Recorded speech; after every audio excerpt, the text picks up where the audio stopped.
Hello. Just wanted to take a moment to share. As I was doing some reading today, I got a fresh revelation, just a fresh one for anybody who's going through something in their life, whether it's in their mind or whether it's circumstances around you. And I'm no stranger to that. So I just wanted to share something that hopefully can be an encouragement to somebody. And so I was reading through Isaiah, and I read it in the New King James, and I have it amplified.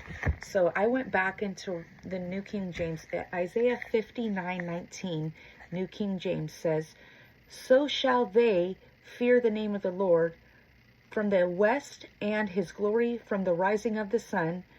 When the enemy comes in like a flood, the Spirit of the Lord will lift up a standard against him." And just to break that down just very quickly and simply, so shall they, who are they, the enemies of the Lord, or enemies to you, your circumstances, anybody putting oppression upon you, anybody giving you a hard time over something, so that person who's working against you, all right, they, the enemies of the Lord, will fear the name of the Lord from the west, one side of the world, and from his glory rising of the sun, and his glory from the rising of the sun, which is the east.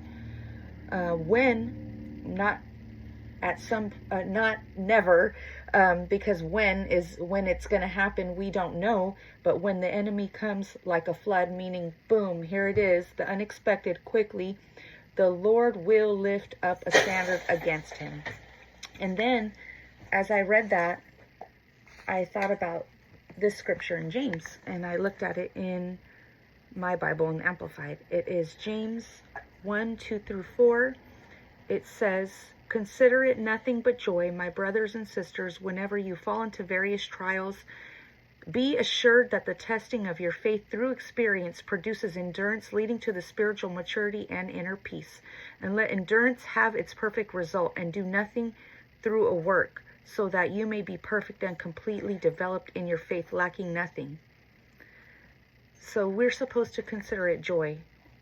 If we weren't doing something provoking, we would not be going through trials or testing. We would just be cruising through life. And so I just took some time to think about how when we go through testing, we need to be thanking the Lord that he is developing us, equipping us, preparing us.